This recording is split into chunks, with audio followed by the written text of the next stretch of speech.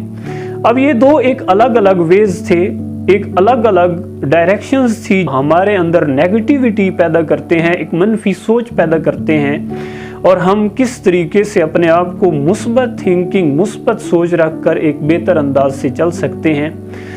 دوستو کوشش کیا کریں کہ اللہ کی رضا کی خاطر چھوڑ دیا کریں سب کچھ، صرف یہ ذہن میں امیجن کر کے اوپر دیکھ لیا کریں کہ اللہ دیکھ رہا ہے اور اللہ کی رضا کی خاطر میں اسے چھوڑ دیتا ہوں۔